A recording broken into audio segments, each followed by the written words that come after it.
नमस्कार, उम्मीद करता हूँ सबके स्वस्थ होंगे, मस्त होंगे और अच्छे होंगे। आज हम बात करेंगे भारत के पड़ोस में चीन को बड़ा झटका लगा है, लाखों डॉलर डूब गए हैं। देखा जाए जिनपिंग की 3 साल की मेहनत बेकार हो सकती है। जो चीनी राष्ट्रपति शी जिनपिंग के हसीन सपनों को भारत के जो पड़ोस में तगड़ा झटका लगा है। चीन इस पड़ोसी देश की मदद से भारत को घेरने और पैसे कमाने की तैयारी में कर रहा था। अब हालात ऐसे हो गए हैं कि चीन के लिए निवेश की मूल राशि तक को रिकवर कर पाना मुश्किल हो गया है। आप लोग जानते हैं चाइना एक ऐसा देश है जिस देश के ऊपर अपना हाथ रखता है उस देश को ही बर्बाद कर देता है, आप लोग जानते ही हैं। साथ में चीन किसी भी देश से दोस्ती करता है उसे बर्बाद किए बिना नहीं छोड़ता। इसके दर्जनों उदाहरण है, आप लोग जानते हैं, जैसे पाकिस्तान हो गया, श्रीलंका से लेकर लाओस और म्यांमार तक शामिल है। म्यांमार में तो चीन ने देखा जाए म्यांमार में चीन ने क्या किया है, भारत के खिलाफ रणनीति में म्यांमार का ऐसा इस्तेमाल किया गया था कि यह देश बर्बादी कगार पर पहुंच गया है। चीन ने पहले नागरिक सरकार को अस्थिर करने के लिए म्यांमार की सेना की मदद की। चाइना क्या करता है, पहले नागरिक सरकार को अस्थिर करने के लिए म्यांमार की सेना की मदद करता है। जब म्यांमार की सेना ने तख्ता तख्ता पलट कर दिया तो वह अब वहां की अपदस्थ नागरिक सरकार के पीछे पड़ा हुआ है। देखा जाए जब म्यांमार की सेना ने तख्ता पलट कर दिया तो अब वहां की अपदस्थ नागरिक सरकार के पीछे पड़ चुका है। देखा जाए हालांकि इस चक्कर में म्यांमार में चीन का लाखों डॉलर फंस गया है, जो कि एक बहुत बड़ी बात है। चीन ने म्यांमार की सेना के हालात को जल्द से जल्द सामान्य करने के लिए धमकी भी दी है। चीन ने म्यांमार की सेना को जो हालात है वहां से जल्द सामान्य करने के लिए धमकी भी दी है। अब चाइना तो खुद फंस गया है जो उसने इन्वेस्टमेंट किया था। साथ में चाइना का रणनीति यह था कि भारत को घेरने के लिए चीन ने अपनी रणनीति तैयार की थी, अपनी चाल चली थी। जो चीन चाहता था कि म्यांमार का इस्तेमाल भारत को घेरने के अलावा व्यापार के लिए भी किया जाए, और इसके साथ ही चीन ने यूनान प्रांत के रुइली काउंटी में म्यांमार के शान राज्य की सीमा तक एक शानदार सड़क बनवाई। लेकिन जब यह सड़क इस्तेमाल के लायक हुई तब कोविड महामारी आ गई। चीन ने अपनी सीमा पर सख्त लॉकडाउन लगा दिया जो पूरी दुनिया में सबसे अधिक दिनों तक चला था। साथ में इसके बाद जब हालात सुधरे तो म्यांमार में गृह युद्ध शुरू हो गया। चीन समर्थक म्यांमार की सेना को विद्रोहियों ने कई गहरे जख्म दिए। यहां तक कि चीन से लगी 2000 किलोमीटर लंबी सीमा पर विद्रोहियों ने कब्जा कर लिया और सभी सीमा चौकियों से म्यांमार की सरकारी सेना को खदेड़ दिया गया। चीन से लगी 2000 किलोमीटर लंबी सीमा पर विद्रोहियों ने कब्जा कर लिया और सभी सीमा चौकियों से म्यांमार की सरकारी सेना को खदेड़ दिया गया। चाइना हमेशा अपने जाल में फंस चुका है। वह भारत के खिलाफ एक चाल चल रहा था।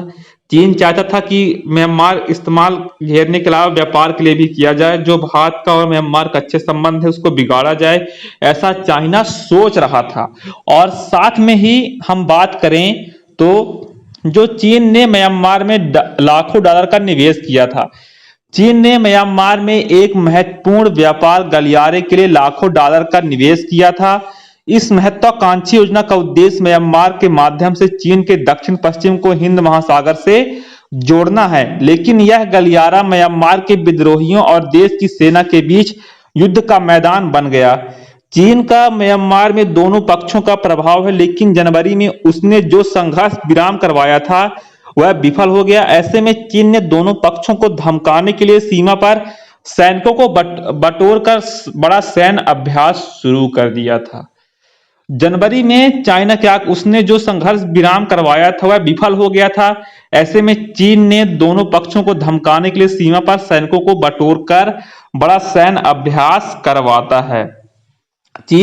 देखा जाए चीन लाखों डॉलर का निवेश किया था म्यांमार में, और साथ में जो चीनी विदेश मंत्री की धमकी का कोई असर नहीं दिख रहा है। कुछ महीने पहले ही चीनी विदेश मंत्री वांग यी ने म्यांमार की राजधानी नेपिताओ को दौरा किया था, और वह दुनिया के किसी भी देश के पहले शीर्ष राजनयिक थे जिन्होंने गृह युद्ध की शुरुआत के बाद म्यांमार का दौरा किया था। माना जाता है कि अपने दौरे में उन्होंने म्यांमार की सैन्य शासन की मुखिया मिन आंग हुइंग को चेतावनी भी दी थी। इसके बावजूद ना तो म्यांमार की सेना हार मानने को तैयार है, ना ही विद्रोही। विद्रोहियों ने तो अपना गठबंधन ही बना लिया है, जो एकजुट होकर म्यांमार की सेना पर हमला कर रहे हैं।